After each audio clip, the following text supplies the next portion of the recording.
in order to explain what an indicator is, it's best to kind of like use an analogy to the weather. For example, if you want to go outside and you want to know if you'll be comfortable or not, whether you should wear a jacket, you might want to check the temperature. And so the temperature gives you an indication, i.e. an indicator of the weather, the temperature, whether it's going to be comfortable or not. And so, you know, when we get to health, we're looking at things that give us some indication or indicator of whether a person is healthy or not, you know. So an indicator could be, do you have, you know, a broken arm? Yes or no. If you have a broken arm, you may need to go to the hospital, see a doctor or a nurse. That's an indicator that you need medical attention. And you can imagine different kinds of indicators we use. Is a person, you know, a smoker or not? That might indicate that they need to address those issues, and that's more of a well-being indicator or a lifestyle indicator. So the idea of an indicator is just really something that gives you information about your health. What's really important, though, is also looking at indicators that give you an indication about your well-being. For example, do you feel happy? Do you feel useful? Do you think that you're valued in your community? Those are kinds of indicators of social connection, and those are equally important. So I think that's a brief kind of description about what an indicator is. We want to look at indicators like looking at a photograph. Like you could look at an indicator and you can say, okay, this is what's happening at that point in time. It's kind of like a frozen image when the person answers the question. Or you could look at an indicator like a video where you actually see how that indicator might change over time. You might ask the same question every week for a month or every month for a year or whatever, and then you get the sort of storyline about how that indicator is changing. So, you know, a video tells you a lot more than a picture does. And if we take indicators and we measure them over time, we can actually get a pretty good idea of whether a person's health is improving or getting worse or staying the same.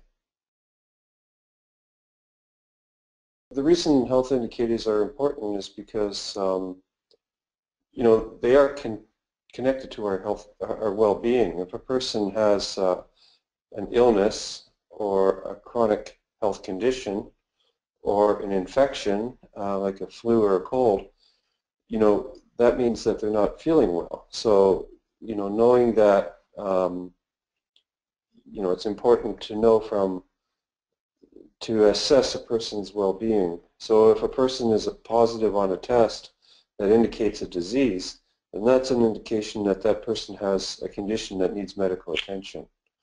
So they're very important. But, you know, the thing about indicators is that they tend to look at it from a disease perspective, whereas health is really about well-being.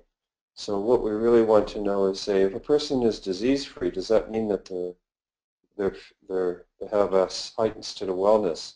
They may or may not have disease and they can still feel well, you know, that kind of thing. If they're being treated properly, they're on the right kinds of medications, etc. If they have some kind of problem, they can still feel good. And so the indicator would be, how would you rate your health from poor to excellent? And you could say, I feel excellent. And then another indicator could say, do you have a chronic condition, yes or no? You could say yes. And then it could go into reasons why a person who has a chronic condition but feels okay, is it because you're being treated medically? Do you have a supportive family? You know, are your needs being met? And those are actually important things to know about well-being. It's about the context of illness or health conditions and how the context or the lived experience of the family can contribute to a person's well-being, even though they have health conditions.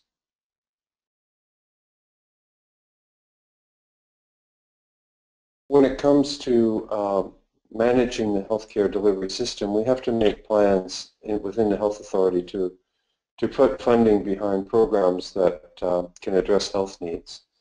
Eventually, everybody needs the healthcare system, and so it's really about making sure that the system is ready for when you need it. and that's about determining what are the pressing issues.